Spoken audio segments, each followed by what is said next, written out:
Bharatiya Janata party को जल्द ही नया राष्ट्रीय अध्यक्ष मिलने की संभावना है।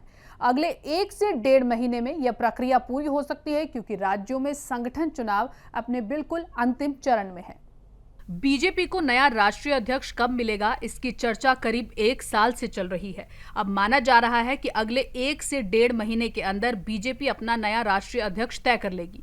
पार्टी सूत्रों के मुताबिक अगले कुछ हफ्तों में सभी राज्यों में संगठन की प्रक्रिया पूरी हो जाएगी, जिसके बाद करीब 20 दिन में राष्ट्रीय अध्यक्ष चुनने की प्रक्रिया भी हो जाएगी।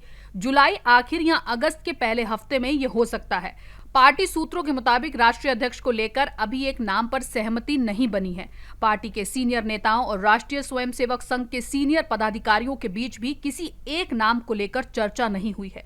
उन्होंने कहा कि अगर अलग अलग वजहों से सांगठनिक चुनाव की प्रक्रिया में देरी होती रही, पहले विधानसभा चुनाव में अलग अलग राज्य इकाइयां व्यस्त रही और फिर 22 अप्रैल को पहलगाम में हुए आतंकी हमले के बाद सारा फोकस वहां शिफ्ट हो गया। अभी यूपी, गुजरात, मध्य प्रदेश, कर्नाटक, तेलंगाना जैसे बड़े राज्यों में बीजेपी प्रदेश अध्यक्ष तय नहीं हो पाए हैं।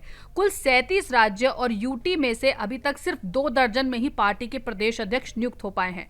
लोकसभा चुनाव में बीजेपी 370 सीटें जीतने का टारगेट रख चुकी थी, लेकिन मैजिक नंबर 272 तक के करीब नहीं पहुंच पाई, जिसके बाद से यह माना जा रहा है कि अब राष्ट्रीय स्वयंसेवक संघ भी संगठन पर ज्यादा ध्यान देगा। साथ ही जो भी नया अध्यक्ष बनेगा वो संघ की पूरी सहमति से ही बनेगा। केंद्र सरकार में मंत्री रह चुके कई लोगों को इस बार सरकार में जगह नहीं मिली है। माना तो यह भी जा रहा है कि उन्हें संगठन की जिम्मेदारी दी जा सकती है। किसी केंद्रीय मंत्री के भी राष्ट्रीय अध्यक्ष बनने की पूरी संभावना है। अब देखना यह होगा कि आखिरकार पार्टी और संघ मिलकर क्या निर्णय लेते हैं।